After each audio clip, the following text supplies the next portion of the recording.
Right, good afternoon ladies and gentlemen. This afternoon it's the 5th of September 2002, and today we've got Don Rouse and Freda Bradley who wrote her book recently on Bampton, and Don, who is a well-known character around Bampton. He's got quite a number of anecdotes, and this afternoon the two of them are just going to talk to one another and reminisce over their memories in Bampton.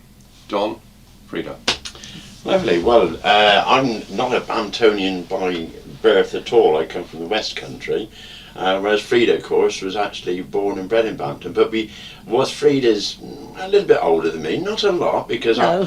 I relate more to her brother Dick. Yes. Him and I were at school together, but we happen to share the same schoolmistress, Miss Farmer. So, what's your earliest memories of Miss Farmer? Of Miss Farmer, my earliest memories was going into her classroom, and a big open fireplace, and an iron guard round it, and I remember that. you remember that, do you, Dawn? Yeah. And she was tall with very black hair, and it was what they called the bob, straight bob, and that's how I remember Miss Farmer. And I was 5 when I started school. When you go looking around these schools today and you see these absolute gorgeous bits of crumpet that are the teachers, think, blimey, didn't we miss out? Because Miss Farmer seems straight-laced and, you see her hair bobbed and whatever, but probably to older people like Roy Barrett, she was probably an absolute gem.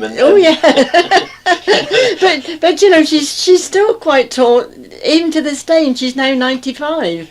I visited her in hospital this week. Did you really? She's had an operation on her hip, but her brain is absolutely switched isn't on it? perfect. And when you think about it, I know it's the same with you. What do you call her? I call her Miss Farmer. And so do I. But in the hospital... I'm 65, how old are you? I'm 75. I went in there and I said, can I see Miss Farmer? And they said, certainly. Mary, says this young girl of about 18, you've got visitors. I said, she's not Mary, she's Miss Farmer. And I couldn't call her Mary because when 3 months ago I broke my wrist, as you know, and of course then when it was getting better I had to go for physio at the Whitney Hospital, and she was going as well for physio, and so they all called her Mary, the ambulance drivers, the attendants, the nurses or whatever, but I just could not call her anything else but Miss Farmer. It's offensive, isn't it, to us? It is. Absolutely. Yeah. I wonder, when we had the pot-bellied stove in the middle of the classroom with the guards round it. Yeah. I think that's probably where the word central heating came from. Oh, yes. It was in the middle of the room, because how can you call central heating with radiators round the sides? No. It was always a coke burning stove, wasn't it? Yes, Stuck right in the middle, and it used to get ever so hot. And then it was the old caretaker then. Snuffy Jack. Snuffy Jack, and he used to come in the middle of the class, in the middle of a lesson, and stoke up with this coke. I mean, people nowadays won't even know what coke is, because I remember when I was writing the book, I thought, well, they won't know what coke is, because how can you tell what gives a coke is drinks? Can I interrupt here? Who was Snuffy Jack? What was his name? We're glad you asked that, actually. Snuffy. In Bampton in the old days, you get lots of people who were great characters, and they did lots of jobs. Horace Morse, he was in charge of Bampton's town hall when we used to have silent films at the top there, and he would be in charge, and he had a funny little voice, didn't he? He was very strict, and he was very important, and yet at the same time he was the man who went round the horse and cart collecting the ashes, and also collecting what's politely known as the night soil. But he was a very important person. Oh yeah. Snuffy Jack, he was caretaker at the school, but he was also one of the bell ringers. I think he probably was the tower keeper in the 1930s. Yeah.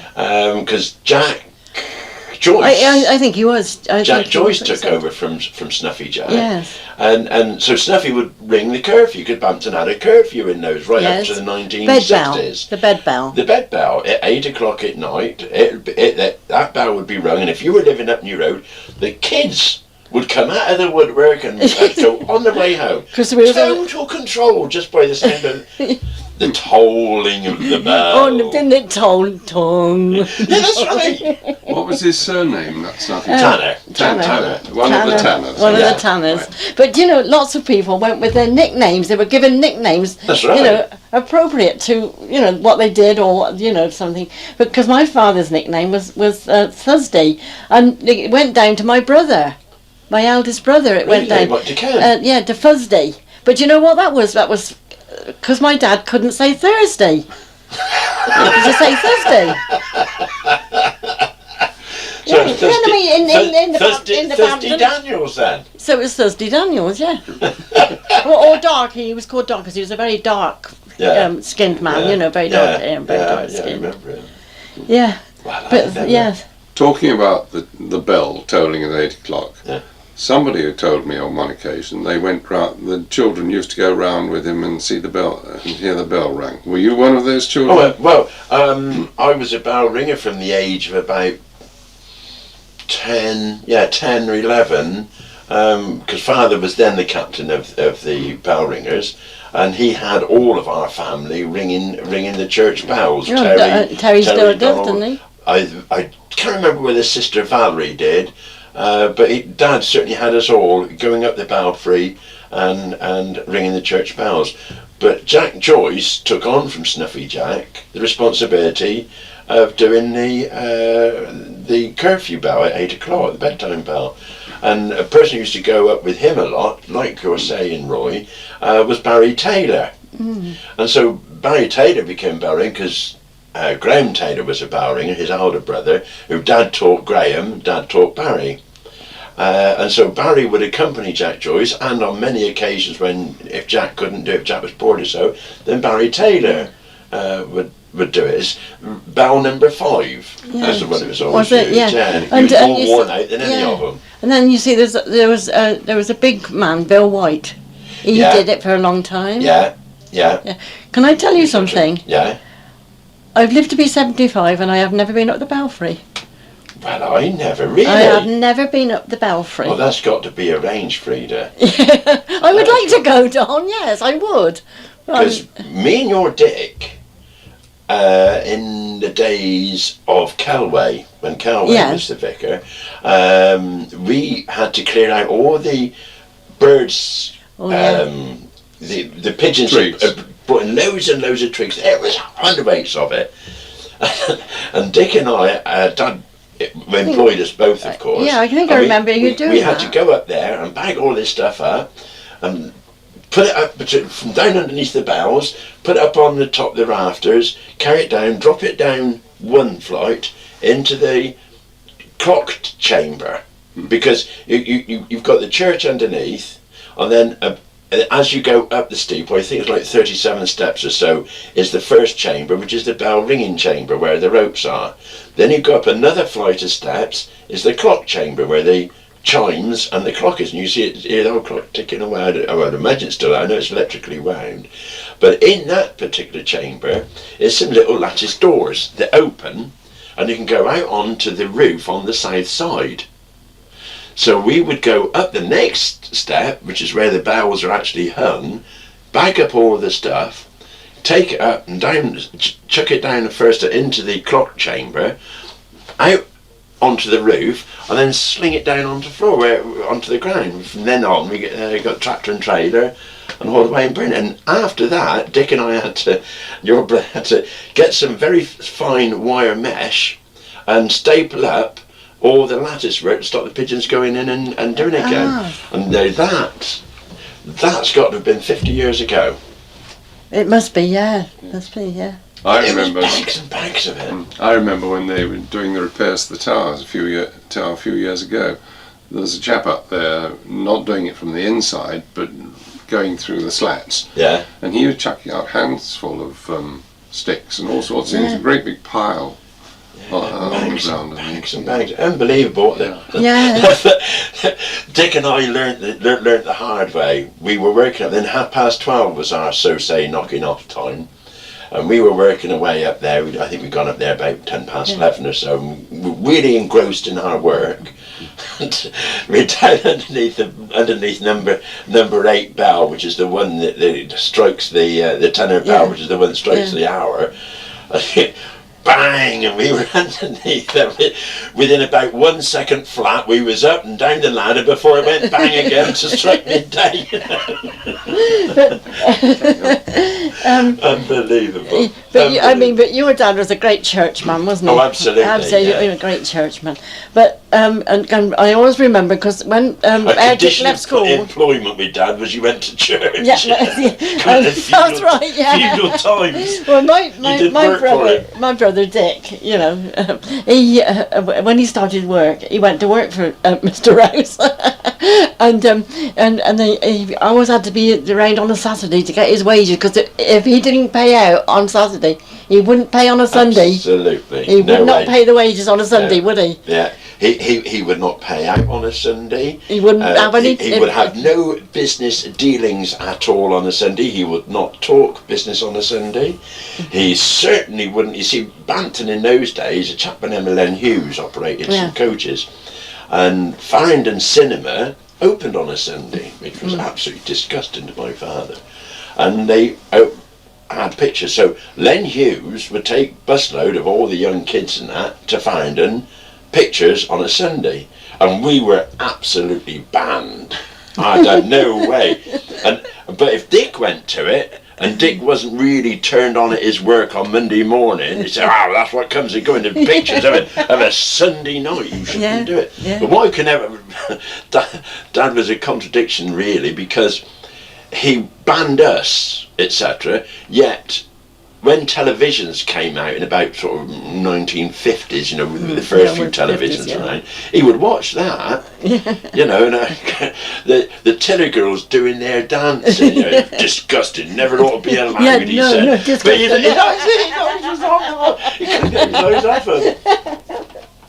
Yeah, I remember your Dick working for us, and certainly when as kids was young, a thing we used to do was bird's nesting, and Dick was very, very keen on that, wasn't he? Yeah, and I believe, and because my boys were well, and my Trevor was very interested in the bird's nesting, and I know he's got them now, but I mean, it's illegal to have them. Well, what would they do with them if they cut them off you? They'd fine you.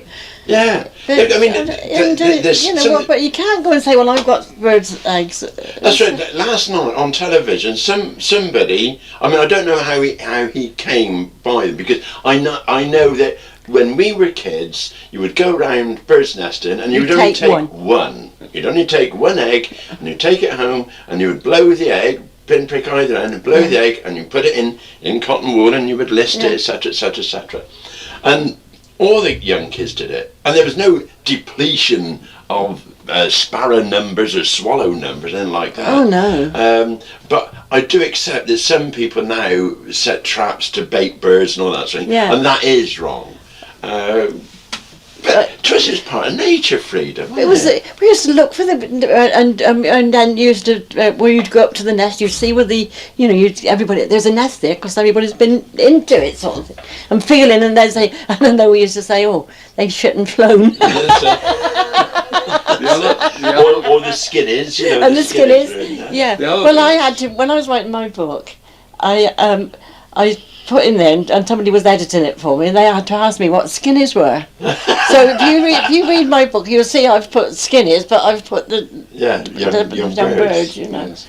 The other thing that's changed over the years since your day are the garlands. I mean, the kids aren't allowed to buy and to pick flowers now. You see most of the garlands cow pasty and with one or two colours in amongst. That's a shame. Well, do you know that, but Roy, there aren't the amount of flowers about at all really now, is there? The best place to see them is along the middle of roads, isn't it? Where there will be, because there's legislation out now. If you read the Bampton Beam this time, what I wrote in there, that my brother, who's still staying in farming, I've got out, thank God, but my brother's still staying in farming. Farmers are now becoming park keepers, and the sort of thing you're not allowed to, and I will admit it was a bit tragic.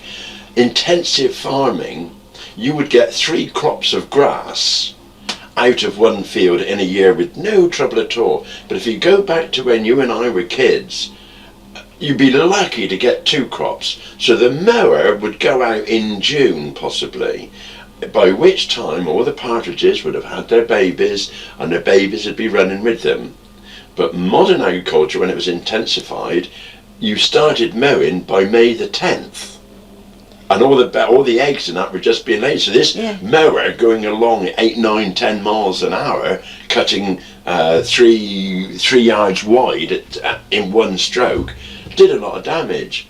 And so I can see the sense of this business now, but to become a park keeper and to get money from the government, they must not cut certain areas until July, which of course will allow flowers to flower and go to seed, and the birds to have their babies and go.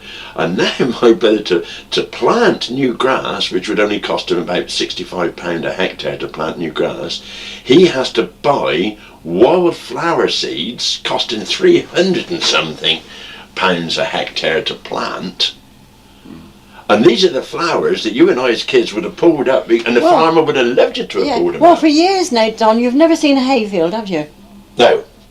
Not as we know it. Not as we know the hayfield. You see the hayfield. And we used to play in the hayfields because you could be down in that. It was your varmint, was it?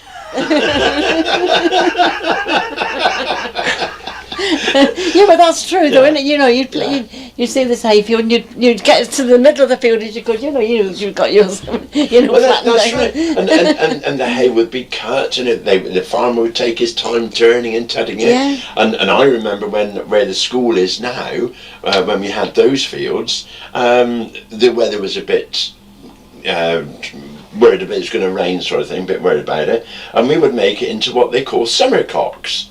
Round about something would be about 12 foot in diameter across the bottom, going to about 8 foot tall, and you would do that by hand. Yeah. By hand, and then that would protect itself from the rain, because the way it was designed was a bit like thatch, if you like. And then, of course, all you New Road kids would go and play round when that upset my father. You make New Road sound common, and it's not common. I lived there, I know. I was at 33 New Road. Oh yeah, that's unlocked from up New Road. And anything happens, that's unlocked from New Road. Absolutely. So New Road was lovely. New Road was established where Freda lives. What's that, 1930s, Freda? Where I live now, Don. Where you lived with your mum. Where I live with, 19... where you used to have that posh 1930. bath on the outside of the house. Yeah. When you bought a new bath, you put it on the outside, a galvanised bath. Oh yeah, show off your bath. The Daniels have got a new bath. They must have come into some money, you know. I had a bath down, I even had a bath hanging, and when I first got married, I went down... Oh, did you? Yeah, we lived down, well, they called it Mill Green. No, they still call it Mill Green. You know, where you go in this heck of a big house now, you know, but from Dora's, you know, where the and we lived in there. You see, I mean, my daughter was born from there. My eldest son was born in there, but we had them hanging on the outside. There was only a front to those cottages. There was no back to it, so the bath's not hung by the side of the front door. Yeah. Lovely, wasn't it? Yeah. But hey, tell me, this is the thing. I was having an argument with somebody the other day. I think it was with my wife, actually.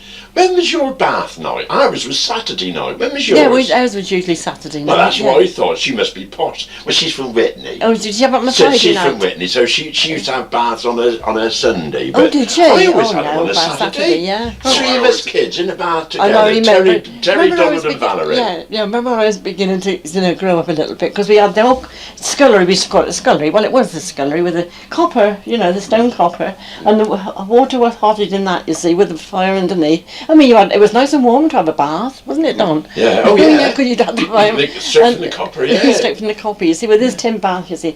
I remember my dad coming through the door, and I suppose I was be about 12, 13, just beginning to sort of grow up. And he said, I've seen it all before. Yes, well, the funny thing was that Ken, her eldest brother, on the next one down, we called him Titchy.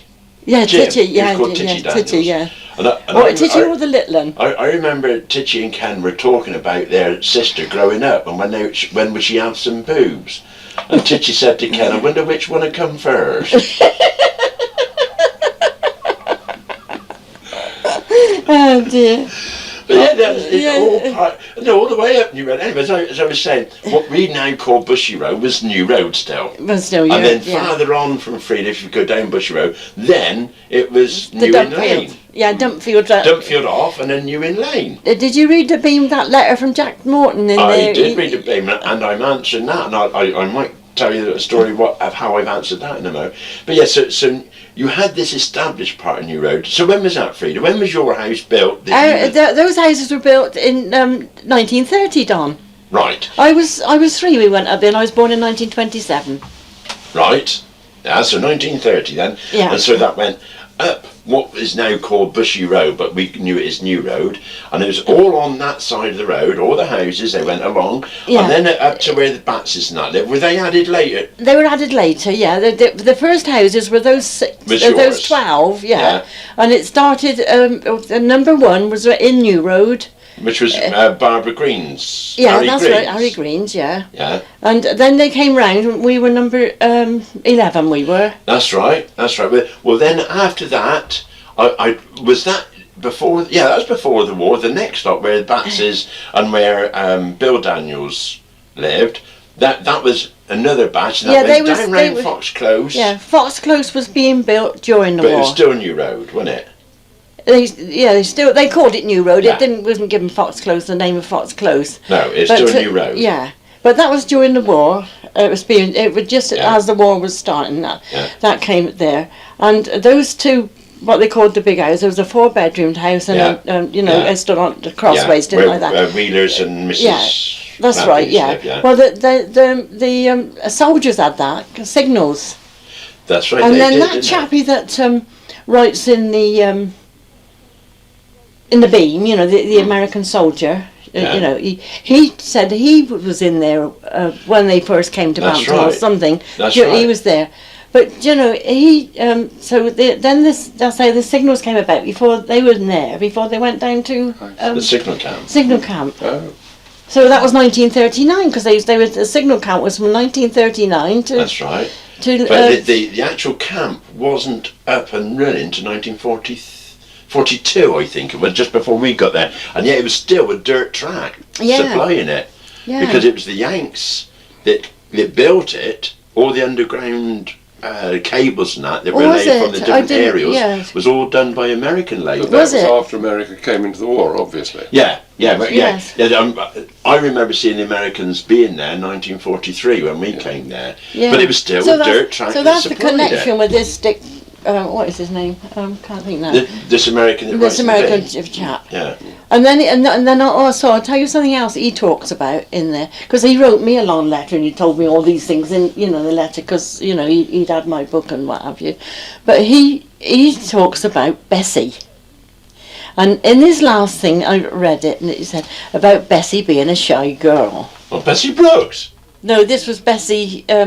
She was the old housekeeper for Bateman. Oh yeah. And she was very old, wore long clothes and very old. Right, yeah. So it wasn't Bessie he was talking about. He was talking about Hilda Buckingham. Was he really? And she said herself. She said that's me he was talking about. I mean, she would have been shy if she left to go to Smith's, munitions. Munitions at wherever, it was Javelins, wasn't it? That's right. Yeah. Well, I never... Yeah, she like you, because I went into service, you see, and then came out and went, into factory. Yeah, so going on up New Road. Then in 1948, May 1948, we actually moved from Wheeled Farm cottages up to New Road and into those new houses then, because you had that's when Fox Close came about. Because you had Addison's, the Browns, or Bill Brown, and Addison's, and Vera Elwood, the Johns, and old Tom Beresford, the scoutmaster. That's right, and Mrs. Mackenzie, the nurse. Yes. Yeah. That then completed New Road. So Mackenzie's lived in one of the top ones. They weren't quite finished because we used to play in those top ones along where Bill Dew and Mackenzie's lived. yeah, that's right. Yeah, then It was the others in the corner there. Yeah, they were. Yeah. That's it. Well, they so you had this situation where you had a new load of houses come up New Road, right, and you still had your established houses. And so when us boys came to that part of New Road, and we would go down playing with the established families, we were the new ones, and I used to have the hots for Dinah Dafter because she was my age, see. and So Dick's friendly shoot. They never did anything. Always did everything together. Dinah Dafter and Dick. Barbara Green, Pam Preston, the whole lot of us. We used to play. But once the church bell tolled it's 8 o'clock, we went home. But sometimes old Nan Dafter, Dinah's mum, she'd come out and my God would she go on at us kids. You bloody races, you get off up your own end. You know, 'cause we were the bad lot that moved into New Road. You know, we weren't established people of New Road. We were the bad lot. Yeah. It's But Dinah Green, Dinah Dafter. Dinah Dafter. Yeah. And she's dead now. She I see. she was. wonder whether Do you it's Meg remember George Green's mum. Dafter, the postman? Yep. Well, that was his daughter. Yeah. Oh, I see. She married Barry Taylor.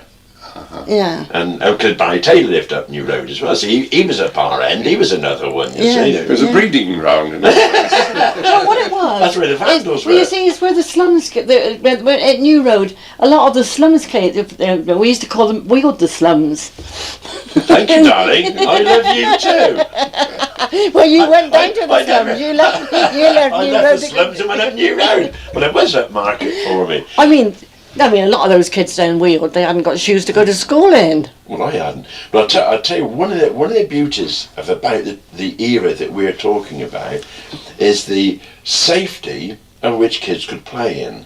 I had my little group of friends right down Weald Cottages there, and there was a woodland area known as the Fox Cover, which was down nearly into Clanfield. I expect it probably was in the parish of Clanfield, and that was our playground. But Freda and her gang had the plantation up here, and you know where plantation cottages were, and that was their playground.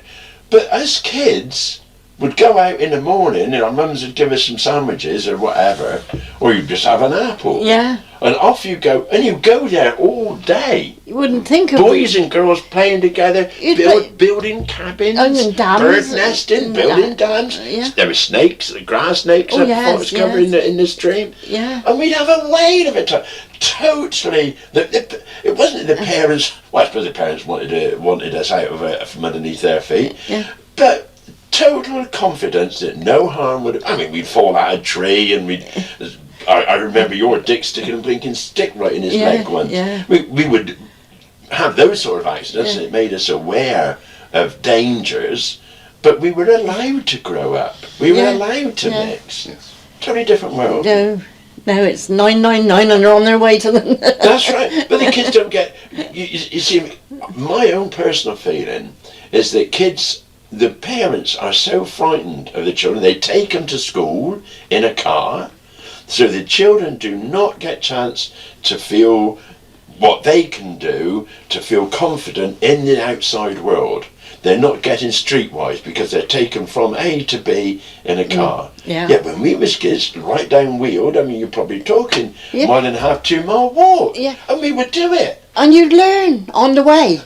Birds nesting, climbing trees. They don't know the difference of the names of flowers. That's They right. don't know the names of anything nowadays, do they? You know, I tell you what I said to my kids. I had my grandchildren one day, and our mum used to always say to us, we're going out somewhere, you know, have you been to the lavatory? You didn't get took out unless you'd been to the lavatory because you didn't want to go when you got out somewhere. That's right. And so of course that was always have you been to the lavatory? Well, I was getting there, and I'd got them with me, and I thought, oh, I'll take them for a walk, and I got them to get to look, and I said, have you been to the lavatory? Huh? Looking at me as if I said, yeah, but they didn't even, they'd never even heard of the word lavatory. That's right. That's right. There's so many words that gone. that have gone, you know, things that have gone. This business of going way away, I mean, I lived in the suburbs of London really when I was that sort of age, and I used to walk to school every morning. It was about a mile and a half. Come home for lunch, walk a mile and a half, go back to school after lunch, and do it 4 times, the same journey 4 times a day. Yeah. Nobody used to worry. Down along the main road, everything. Yeah. Well, look where you had to walk Innocence from where we've you... lost, That's right. isn't it? Yeah, it is. It is the Terrible innocence, shame. yeah. Terrible shame, because it allows you to grow up. It does. It you learn things. Yeah. What I say now, they don't seem to have any common sense. That's right. That's right. They're because very we learn clever. that way, yeah. They're very clever up there, you know, as regards Oh yeah, put them in front of a computer screen. or something like that. Yeah, They're well but they got away. no common sense. That's a lovely story. A friend of mine, he went to a party, and this father of a teenage son had sort of cornered him, and he was talking about how clever his son was at computers. His teenage son couldn't do on a computer with no business. And he'd gone on for about 15 minutes, and my friend was just getting fed up with it. My friend looked him straight in the eye and he said, but Tom, he said, can he skin a rabbit? and I stopped him dead. Because if everything went if your bomb was to drop and you had to start again, how many people could survive? How many people would know how to catch a rabbit? Yeah. Let alone skin it and cook it to survive. I was talking to Bampton's doctor the other day, Nick Ward, and because he's of the younger generation, and this younger generation, if they have a chicken for dinner, they would eat the meat off the chicken and throw it away. That would be it. Whereas your generation and my generation, Freda, we would have it cold the next day, we would stew it the next day, you would have all sorts. That chicken would last a very long time. But another thing that Nick couldn't do is kill anything. If he had chicken in his garden, there is no way on earth that he would kill it, pluck it, clean it, and have it on his table. I mean, I think of that these days when you've got all these so-called, you know, animal lovers and what have you. We used to grow the cockerels for Christmas. Yeah. You would have the cockerels in the pen, you'd have the pig to use. Yeah. I mean, and you had to wring their neck, didn't you? It brought a whole new meaning up. If I catch you, I'll wring your neck. Yeah. A kid knew that was it. He was dead. You tell a kid who'll wring his neck nowadays, they'd probably think you're going to wring a tune. I bet you've never seen a rabbit killed like my mother killed one day. Exactly. And that was across here, the back of these fields over here. Well, I suppose before Cleveland was here, and she got a stick and she threw this stick and this rabbit was running and it cut him right across the throat. Did you know, if you didn't see it, you wouldn't believe it. Well, see, going back to the days you and I are talking about, Bampton had its own tramp. Oh, yes. Peggy Jim. Yeah. And Peggy Jim used to live in a tin shed right down Buckland Road. And Peggy Jim would survive exactly like Freda saying about her mum. He had a knobbly stick and he'd throw that and kill a rabbit just like that. And my dad always Incredible. carried his catapult. Dick They was made very the good with the catapult. yes, Your Dick was yeah. very good with the Made catapult. their own catapult. You had that, you know, special stick and That's right. and then the bicycle Tube. tubes. It wasn't nickel elastic. It was stronger than that. Oh wasn't yes, it, Freda? yeah. Yes, it was sort of a square, That's square right. elastic, wasn't it? In passing just now, you mentioned plantation cottages. Right. Can you tell us more about those? Who used to live there? And Freda knew. I remember Philip Hall, who was related to the Applegates. I remember Philip Hall living along there. Yeah. But Freda could go back probably more people than that. There's, the Wickses lived there too. The Wickses that live in yes, Bampton, yes, they lived there. yeah. But I can't remember when they were pulled down, Don. well, they were pulled down. But they were exactly the same as those two houses that belong to Hamcourt now, down on by Roy Shergold's. Yeah. That's right. They It were was quite a nice exactly the day, same. wasn't it? Yes, yes. That's right. They were exactly the same. rather than stone built. And then also there used to be across these fields. Now let me get my bearings right.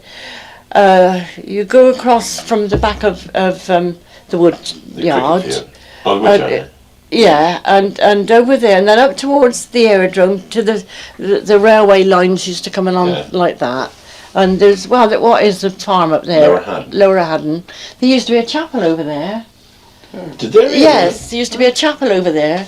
And, you know, with the big doors in the chapel and that, and they used to keep the tractors and that in there then, you know, Yeah. when we were kids.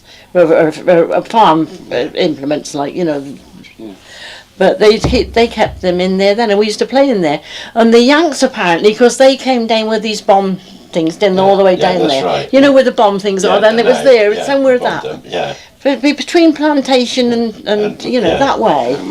And this chapel was there, you know, and we used to play in there. See, when you think about it, Roy, how far Freda and her cronies would have walked as little kids. And that was gorse fields up there too. Yes. In total safety. Yeah, they were gorse fields. Yeah, Well, our children used to walk to school from here to the new school when we first came. Yeah, yeah. Well, Colin, my son, was 9, and Hilary was 6, and they used to walk to school. But see, We they didn't had- take them to school. That road was never like it is now. No. That road is never like it is now. Well- Even since when I was on the post, when did I come off the post? But I used to go round up there, up to Lower Haddon, then back and round Lou, you know, and down Mount Owen. Yes. But up that road, you never saw the traffic. Well, the crazy thing about it, you take Busby. What was the Busbys at the farm? Billy and Bill. Billy and Sydney. Bill and Sid. Don't have you read my book? It's all Yeah, in we there. have, darling. Yeah.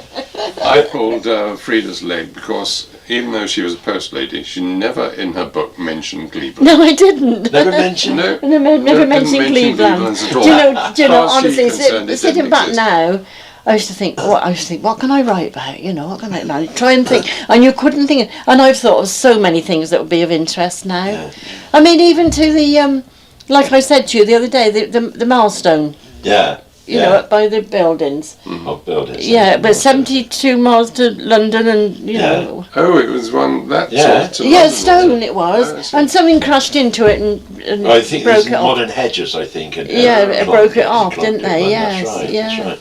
But going back to the Busbys, you see, they had this farm down by the church there, and he would walk his cows up round by the church, across this road that we're talking about. They're so busy now. But his cows was older than him. You heard about the cow with the crumpled horn. The horns on these cows were all twisted and turned, and they were 2 foot long at least, weren't they? Yeah. Absolutely unbelievable. And these old cows, they'd walk up New Road, down New Inn Lane, Yeah. onto the main road again, down Buckram Road, and the old gent had walked so slow, and the cows couldn't walk any quicker anyway, and they would dawdle all the way down. There's some fields down there, because we bought them. Dad actually bought Busby's farm and the piece of land at the back there. At one stage, we owned that, and these Busby fields, as we used to call them, right down one of the lanes down Buckram Road. A hell of a journey. So he would take his time walking these cows down, and there's a lovely big wide grass furze down Buck Road, and the cows would eat on it. Yeah, but they By the was time they got down to his fields, the cows would be ready for sleep. So they never did graze his fields. They kept the sides of the road nice and short, because that's where they would do their. Then he'd walk them all the way back up again, and on one occasion, because we had the dump field, which is where Pocot's closest now, our cows come out as his come along, and then there was an almighty bunch up between the 2 herds of cows. Yeah, because yours used to just go across the That's farm, right. didn't they? Yeah, remember that. But going back to Bushy Row, there was a big ditch all along there, you know, all the way down, wasn't it, Don? Yeah, oh, absolutely. Yeah, that was a deep ditch, you know. And Well, the dump field was so much lower than the road dump anyway. field was low. Yeah, you had banks, Yeah. didn't you? Yeah. See, that was a hell of a playground, because in the winter it would flood and you'd have snow and ice, I should say, on top of the water. But there'd be bikes and hence it was called the dump field. Yeah, everything There was chucked in there. bikes and all sorts down in there. But these banks, you see, we used to go on them. You know, we had one time we had small bikes, you know, bikes and no saddle on them and nothing. You see, and they put a sack over there where the saddle used to That's be. You see, right. and sat on these bikes and come down these down these banks. And then one time they built a swing, and it was the old iron bedstead. and then they'd got wires, they're clothes wire, you know, what for the clotheslines, these wires, between two withy trees, willow trees. It was full of withy trees. It was full of withy trees in there. Yeah, it was all withy trees. And between these two trees, they would hitch this up. You'd got this flat thing, and half a dozen kids would sit on there, you know, swing. Because you made your own fun. Yeah. Can we place this exactly? Bushy Rose and the What you Dumpfield. call Bushy Pocock's- Road, Yeah. all right, was still New Road in those days, right? yeah. But that road would go down to the New Inn, which you know is the Morris Clown. Yes. It was called the New Inn. Yes. So as you go from New Road down what you now call Bushy Road into to the Morris Clown, Yeah. on the left hand side, once you got where Freda was born, her was first living in Bampton in that area. That hers was the end council house. Then where they've developed all those houses, which you know is Pocock's Close, yes. that was much Very lower. low. It was ever so low, and it would flood. I was just trying to place where you meant by the low. And then when you come out of what you would know as Lavender Place Flats, which was where our farm was. Yeah. You would go straight into the dump fields, as we call it, but there was a footpath that was made by people walking it rather than saying this is a definite footpath, and it would go between Ted Hunt's garden and Granny Radburn's garden. And down towards the beam. No, would go because back you're out. going across now, you go between these two council houses, From which Fox would bring you Close. straight into Fox Close. Ah, I see. Right? Yes, I get you. But it was a thing that people sort of did, but they had no right to do. And they would go through, was it Mrs. Radburn's or was it Ted Hunt's gate? Ted Hunt's, they'd go Hunt's through gate. Ted Hunt's. They wouldn't would go through his gate, alongside of his house, and out into the front, and that was a shortcut to our council houses. But Granny Radburn would go at the wall, and Ted Hunt, Mrs. Hunt rather than Ted. Ted was quite She was easy. Australian. Yeah. It always caused a lot of problems. But that was the way we went, Was wasn't it? Well, yes, you just did it, didn't you? Because talk about it. They were quiet for 5 minutes. Talking about the dump field, they also I don't know who would have done it, whether it was the RAF or what, but they built an ATC hut Oh yes, yeah. in the dump Yeah. field, didn't they? In the corner of the dump field. Yeah. And that's where the last Battle of Bampton was. Because I'm talking here about 1951, 52, that all Bampton kids in the dump field, just before bonfire night, they would get rubbish, all Bampton kids, from right downhill, because Albert Radburn was a good little worker, and they would get all the bits of wood and tyres and all sorts, they would get and dump in this dump field. An enormous bonfire ready for bonfire night. And all the mums and dads would help get the fire going and see to the safety. Yeah. Nobody would ask them to. There's no committee with a chairperson. Oh, no. Nothing like that at all. It was all done voluntary. Yeah. Community. Yeah, it was a committee. But do you know what? Somebody set light to the bloody fire before bonfire night. And the ATC got the blame. And all the gangs of kids, we got there with apples and sticks and rocks. And when the ATC had got inside their hut, then I'm putting myself in, I should be sued for this. But we then sort of bombarded the ATC at night. These kids come to see what was on the go. So these apples and that was being thrown at them. And it was a hell of a battle there. But Because they set fire too soon. At a later date, the ATC hut was moved into Culpit Lane, wasn't it? That's When right, we it first was. came Yeah. there, yes. Yeah. Just by Owltree Farm, Yeah. Doug's Yeah. place. Yes. Well, I think we've got about 5 minutes to go. Would you like to wrap up, the two of you, unless you'd like to go on for another half hour?